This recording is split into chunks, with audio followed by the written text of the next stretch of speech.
Huwag na natin yan i-play. Explain ko na lang. Nahiya ka dyan. Hi, Bench Fam. It's Michael Sager. And today, I'm gonna do an Instagram deep dive.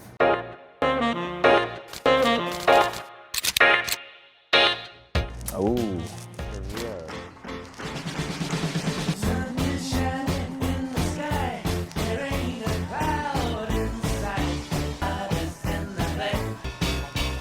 So that Instagram post of mine was actually back in March 2024 when I went back home to Canada to visit my family. I really cherish that time because that was my only break from work and I haven't seen my family in almost 2 years at that time. So masaya po ako noon. Tradition namin yan, pumupunta kami sa Steveston Pier where they sell lobster pizza. So it's very unique and extraordinary. So ayun, it was lots of good vibes lang and I wanted to capture some of the moment while it was sunset pa and enjoy family time and eating the lobster pizza.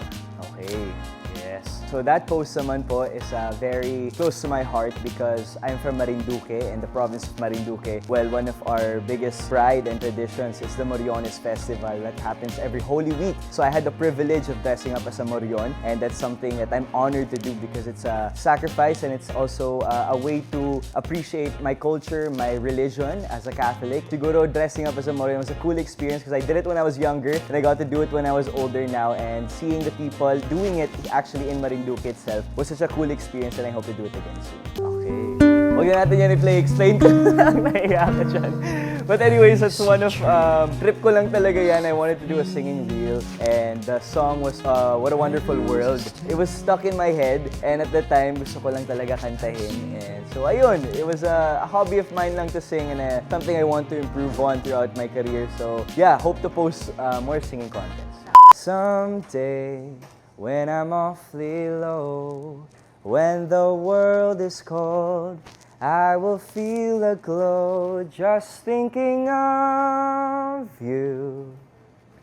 Oh my God, okay, that's one of my favorite posts kasi that was in Korea when I was able to guest for Running Man Season 2 Philippines. For me, it was a dream come true. Biglaan lang yan. I came from taping straight to the airport, arrived 1 a.m. in Korea. Diretso na kami taping for the whole day and I didn't know that our taping was in the middle of a mountain. So napakalamig, -17 yan at the time. Todo enjoy ako niyan yung buong guesting ko. It was one long episode of fun. Yeah, I really hope I could go back to Korea and join the runners for Running Man Philippines.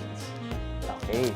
So this post naman are some behind the scenes of one of my first ever series, Sparkle You. I think this is the first season. So this was when I was partnered with Zephanie, of course. Yeah, it was memorable because my director there was Direct Barry and I learned so many things from that show. It was a good experience. Talagang young vibes, high school life. Kaya nag-enjoy lang ako while filming that.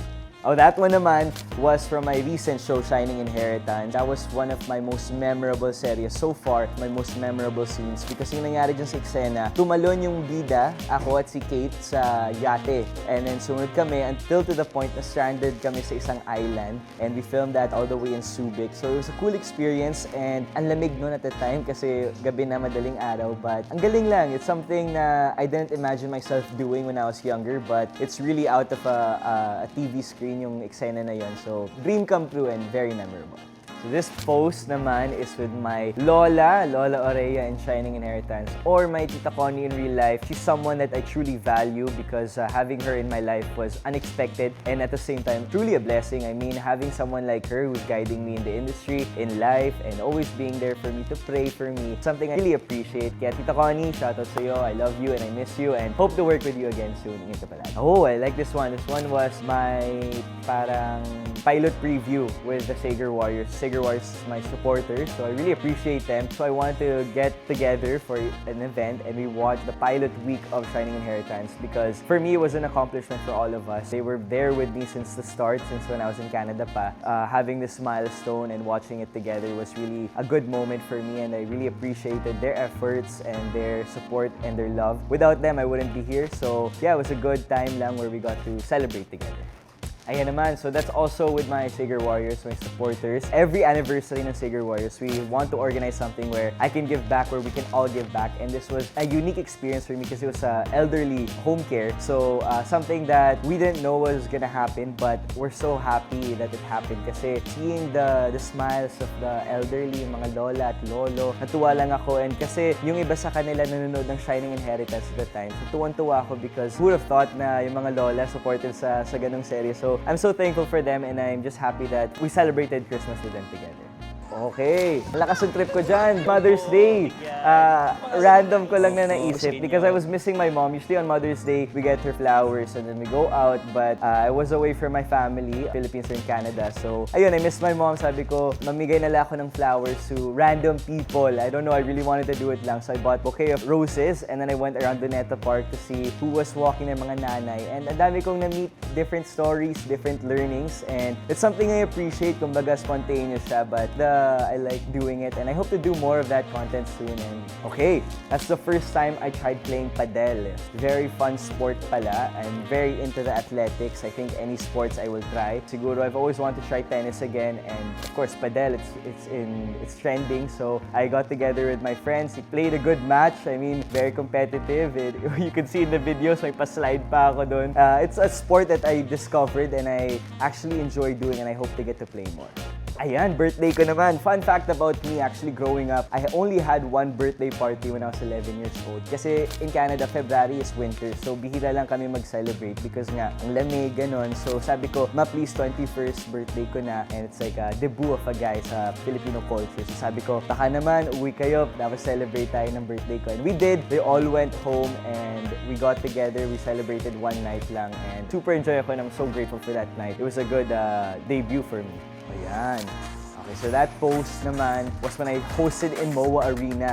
You know, hosting is one of my passions and one of something that I want to pursue talaga because, well, madaldal lang ako and I love to talk. So the fact that I got to host on a bigger stage such as MOA Arena for the NCAA 100 opening was a milestone for me in my career and it's a big learning as well. Siguro yung kaba ko while I was saying my spiels was something different and something I want to experience more because iba pala when you can hear the crowd, when you can feel their energy, and I'm so thankful for that. So thank you GMA for giving me a chance to host NCAA. Oh, yan naman. Okay, that one's a fun one. Also, spontaneous trip. I went back home to my province sa Marinduque. And something that I always do in Marinduque is go on my scooter, my motorcycle, and go around the province lang. There's a place there called parang seaside. Talagang zigzag yung road and it's very scenic. Ayun yung talagang hinahabol ng mga tourists and yung mga kaibigan kong pumupunta doon, I always bring them there. So I brought my dog, I brought my family along with me, and it was really hot, but enjoy talaga. Nothing beats going home. And there we have it, Bench Fam. Thank you for joining me and I hope you guys enjoyed this video on my Instagram deep dive. Hope to see you soon on more BTV videos.